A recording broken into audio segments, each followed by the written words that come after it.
Congress party का षड्यंत्र है, कांग्रेस पार्टी का षड्यंत्र है। माफी मांगनी चाहिए, माफी मांगनी चाहिए।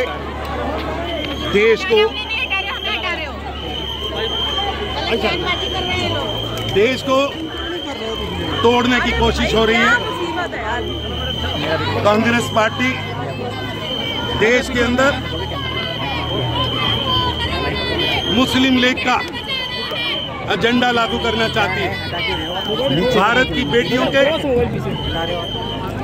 मंगलसूत्र पर हाथ डाला गया है।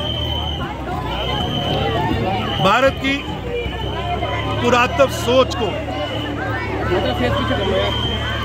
संपत्ति को छीनकर मुस्लिम लीग में बांटने की कोशिश की जा रही है। भारत की बेटियों के मंगलसूत्र पर हाथ डाला जा रहा है। कांग्रेस पार्टी की सोच केवल व केवल जिहादी मानसिकता को, अफजल गुरु की सोच को, कसाब की सोच को भारत पर लागू करना चाहती है।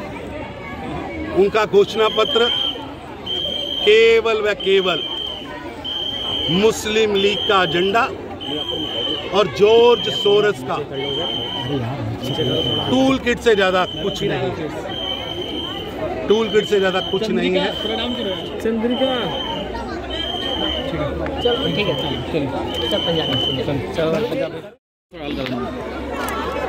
मुस्लिमों में बांटने की एक बड़ी योजना है। जिस तरह सरदार मनमोहन सिंह जी ने कहा कि देश की संपदा और सभी योजनाओं पर पहला अधिकार मुंह में डालोगे क्या उनके? मुस्लिम लीग का है। आगे डल रहा है यार। आज उसी को आगे बढ़ाते हुए कांग्रेस पार्टी पहले घोषणा पत्र में सर्वे की बात करती है, महिलाओं के मंगलसूत्र छीनने की योजना बताती है, भारत की संपत्ति छीनने की योजना बताती है। सैम पित्रोदा जो राहुल गांधी के गुरु भी हैं और कांग्रेस पार्टी के नीति निर्धारित करता है, वो अपने घोषणा पत्र को एक्सप्लेन कर रहे हैं कि किस तरह 55% संपत्ति हम पहली बार ही छीन लेंगे, नीतियों को छीनेंगे, योजनाओं को छीनेंगे। ये दुर्भाग्यपूर्ण है।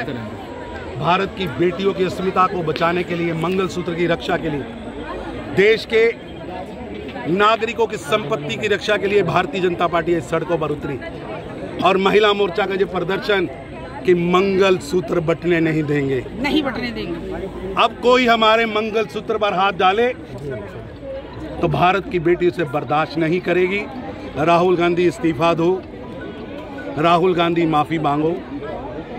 राहुल गांधी और कांग्रेस सार्वजनिक रूप से माफी भी मांगे और अपने घोषणा पत्र को तुरंत वापस ले।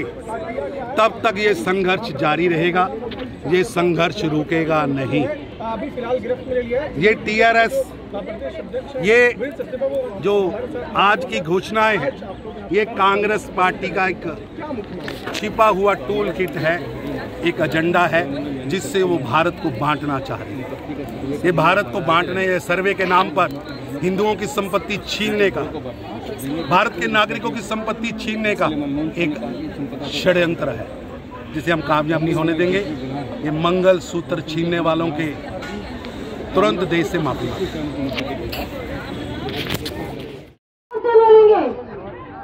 साथियों, आज का ये प्रदर्शन कांग्रेस की उस घोषणा के खिलाफ है, उन नीतियों के खिलाफ है जो जनता के सामने वो लेकर के आई है।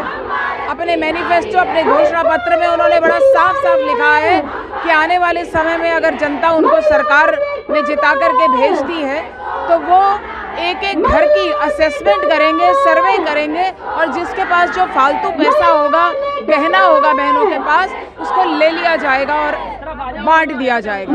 हम हमें नहीं समझ आता सरकार चलाने का ये कौन सा तंत्र, कौन सा तरीका उन्होंने लोकतंत्र में निकाला है। गरीबी हटाओ ये नारा सुनते सुनते हमारे कान पक गए थे कांग्रेस की सरकार में, और एक भी व्यक्ति को गरीबी की रेखा से ऊपर नहीं उठाया। आज जब मोदी जी ने 25 करोड़ जनता को गरीबी की रेखा से ऊपर ला दिया है, तो ये आकर के ये कह रहे हैं कि हमने जो जिसका मेहनत से कमाया हुआ पैसा है उसको हम निकालेंगे और सब में बांट देंगे। किस में बांटेंगे आप, कैसे बांटेंगे आप, आपको कैसा अधिकार है? और आज तो सैम पित्रोदा जी ने, जिन्होंने घोषणा पत्र बनाया है, उन्होंने कह दिया है कि यूएसए में ऐसा होता है कि 55% संपत्ति किसी भी व्यक्ति की सरकार की है। हम नहीं मानते ऐसे किसी कानून को, न संविधान ने इनको ये करने कहने का अधिकार दिया, न किसी कानून ने। इसलिए आज सभी महिलाएं इस विरोध में कि आप हमारा कमाया हुआ, गाढ़ी कमाई से बनाया हुआ हमारा धन, हमारा गहना, हमारा मंगलसूत्र, जो हमारी अपनी जान शान होता है, हम किसी को हाथ नहीं लगाने देंगे। तुष्टीकरण की यह राजनीति कांग्रेस को बहुत महंगी पड़ेगी।